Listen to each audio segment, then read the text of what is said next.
बस्ती जिले में 5 विधानसभा सीटें हैं और 1 सांसद है और ये सभी इस समय बीजेपी के पास हैं। लेकिन क्या इस बार भी जनता की आवाज उन्हीं के साथ है या फिर विरोध में भी उठ रही आवाज? लोगों से ही बात करते हैं कि उनके मुद्दे क्या होंगे आपके मुद्दे इस बार के चुनाव में? समाजवादी अगर सरकार बनती है, जैसे युवाओं को लैपटॉप मिलता था, लैपटॉप मिलेगा, कन्या विद्याधन मिलता था, कन्या विद्याधन मिलेगा और रोजगार मिलेगा, रोजगारी भत्ता मिलेगा। इस तरह नहीं एकदम ठप पड़े हुए हैं, सब ठप पड़ा है। क्या कहना है बीजेपी का? भारतीय जनता पार्टी की सरकार में जहां 30 साल पहले बस्ती में 2 चीनी मिलें थी, दोनों समाजवादी पार्टी की सरकार में बंद हो गई थी।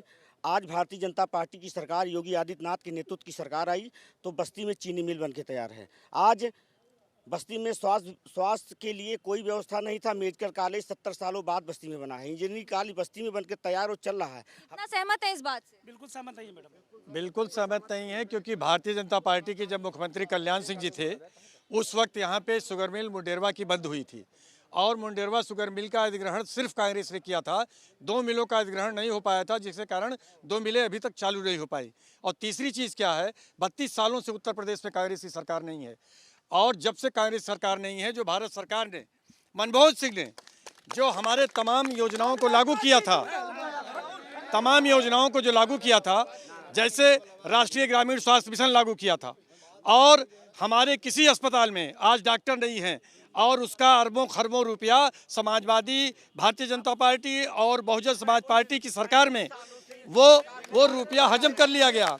राइट टू एजुकेशन में अभी तक शिक्षकों की नियुक्ति नहीं कर पाए। कितना सहमत है इन बात से? बस्ती जिले की वाल्टरगंज चीनी मिल बंद हो गई।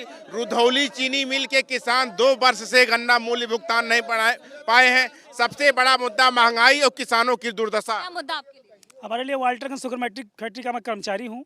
हमारे यहाँ 2018 में वाल्टरगंज शुगर फैक्ट्री बंद कर दी गई बीजेपी गवर्नमेंट में। हमारे यहाँ 5 विधायक, 1 सांसद, सारे लोगों से हम लोग हाथ जोड़ते थक गए, सब थक गए, लेकिन ऐसा कुछ नहीं हुआ। 42.5 करोड़ किसानों का बकाया। मैं किसान भी हूँ, कर्मचारी भी हूँ।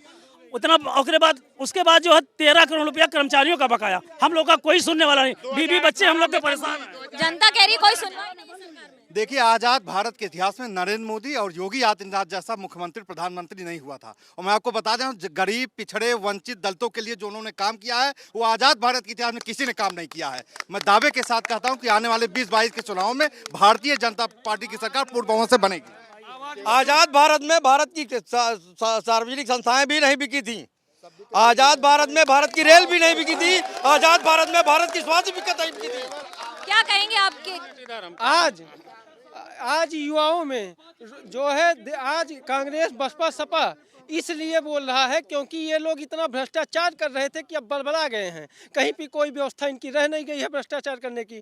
अब योगी और मोदी ने सारी व्यवस्थाएं ऑनलाइन कर दी है।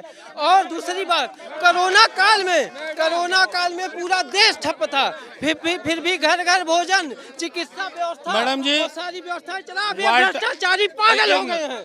अब ये भ्रष्टाचारी पागल हो गए हैं, ये दलाल पागल हो गए हैं। वाल्टरगंज शुगर मिल के किसानों का सन 2017 से 17-18 2 सीजन का मिला करके 42 करोड़ रुपए आज भी बकाया है और कर्मचारियों का मार्च 2018 से अब तक वेतन बकाया है। मिल चलवाया जाए, इस पर कोई ध्यान नहीं दे रहा है। मुख्यमंत्री से रुधौली मिल चल रही है, सिर्फ हम किसान हैं, 20 दिन का सिर्फ गन्ना का पेमेंट पिछले साल का दिया और पिछले साल और दिए ही नहीं है। पूरा पैसा खा लिए हैं लोग। इतना भ्रष्टाचार किसान। ये जो भारतीय जनता पार्टी के लोग जो यहाँ कह रहे हैं कि सारे लोग सुरक्षित है, मैं आप लोगों से, आपके माध्यम से, न्यूज चैनल के माध्यम से मैं बताना चाहता हूं कि योगी के गढ़ में, गोरखपुर में एक व्यापारी की हत्या कर दी जाती है। उसके बाद फिर हमारे बहन बेटियां। जो इनका नारा था विकास का, वो विकास का नारा मैडम कहाँ चला गया? बेरोजगारों की कोई आवाज नहीं सुनी जा रही है। बेरोजगारों के ऊपर लाठी बरसाया जा रहा है। किसानों की बात नहीं सुनी जा रही है। हर जगह महंगाई, भ्रष्टाचार, शर्म। नीति आयोग की रिपोर्ट है, साल 2020 आत्महत्याओं वाला साल था। 6 साल से लगातार मानवाधिकार हनन में ये सरकार नंबर 1 रही है। बस्ती विकास की बात है, यही समाजवादी पार्टी के भी मंत्री थे, यही बसपा के भी मंत्री थे। आज तक जो काम यहाँ पे हुआ है और कहीं नहीं हुआ। मेडिकल कॉलेज, मैं भारतीय जनता पार्टी के नेताओं से ये पूछना चाहता हूँ, योगी और मोदी से कब बेरोजगारी की बात करेंगे? कब आत्मविश्वास,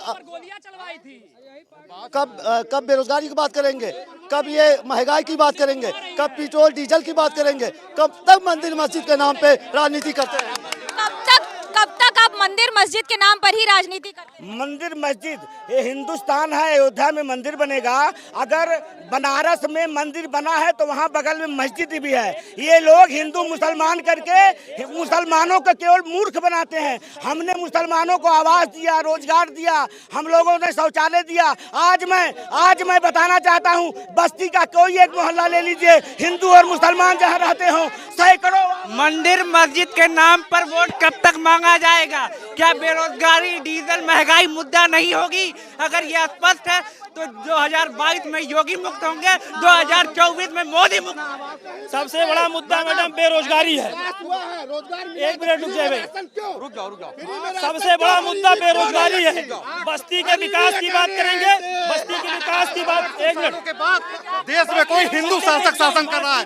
800 सालों के बाद देश में कोई हिंदू शासक शासन कर रहा है, और उन्होंने हिंदुओं के जिस भारतीय संस्कृति सभ्यता को जिस भारतीय संस्कृति सभ्यता को पूरे विश्व में माना जाता था, उसको योगी और मोदी ने सबका साथ सबका विकास करने वाली सरकार अब जालीदार टोपी के नाम पे अल्पसंख्यकों तो गरीबी नहीं है तो फ्री में राशन क्यों? फ्री में राशन क्यों? कोरोना काल में गरीबी है ना। अभी किसी युवाओं को रोजगार नहीं मिला है। भर्ती की बात करते हैं, भर्ती पूछा जाता है, उसके बारे में भी कुछ नहीं। यूपी प्लस योगी नहीं है, यूपी कोई नहीं है। रोजगार की बात ही नहीं है भैया, रोजगार ना दिया जा रहा है। रोजगार की बात पूछिए। मैडम हमारी बात को सुनिए, सिर्फ भाजपा वालों के पास मंदिर और मस्जिद का ही सिर्फ मुद्दा रहता है, विकास का कोई मुद्दा नहीं। एक मिनट विकास के नाम पे पूरे जिले मैडम 2017 से मैडम सारी परीक्षाएं लीक की जा रही है। नेट की केवल हर भर्ती एक भी भारतीय जनता पार्टी ने जिस प्रकार अल्पसंख्यक समुदाय में ये देखा जाता था कि अल्पसंख्यक समुदाय का व्यक्ति हरदम अपना रोजगार करने के लिए, अपना व्यवसाय करने के लिए पूंजी के लिए परेशान होता था और बैंकों से लोन मांगता था। अन्य सरकारों में वो लोन नहीं दिए जाते थे और हमारी भारतीय जनता पार्टी की सरकार ने 1 लाख रुपए से 20 लाख रुपए तक का लोन देने का काम किया है। पहली बार सीटेट का सेंटर ऐसा हुआ है कि सीटेट का जो पेपर है 500 से 700 किलोमीटर तक सीटेट का पेपर गया है, जिससे गरीब छात्र कैसे पेपर देने जाएंगे। और दूसरी बार हर भर्ती केस में इनका फर्ज जाता है, इनके राज्य में किसी चीज का। देखिए, भारतीय जनता पार्टी के पास झूठ के अलावा कुछ नहीं है। अभी प्रमोद पांडे जी बोल रहे थे कि समाजवादी पार्टी ने कोई काम नहीं किया। ये जो मेडिकल कॉलेज है, मेडिकल कॉलेज अखिलेश यादव की देन है। अखिलेश यादव जी ने बनाया है। इनके पाँच एमएलए हैं, एक सांसद है। भ्रष्टाचार पूरी तरह उत्तर प्रदेश में बंद है। ये समाजवादी पार्टी भ्रष्टाचार करने के लिए परेशान थे, इस नाते ये पागल बन के घूम रहे हैं। इस नाते मैं कहना चाहता हूँ 2022 में सपा बसपा साफ होगी, कांग्रेस का पता नहीं चलेगा। एक और जहाँ पर जनता के सवाल है तो वहीं जनता ये भी जानती है कि जवाब भी जनता ही देगी। कैमरा पर्सन सूरज पांडे और सतीश श्रीवास्तव के साथ मनोज लोहिया, बस्ती एबीपी न्यूज।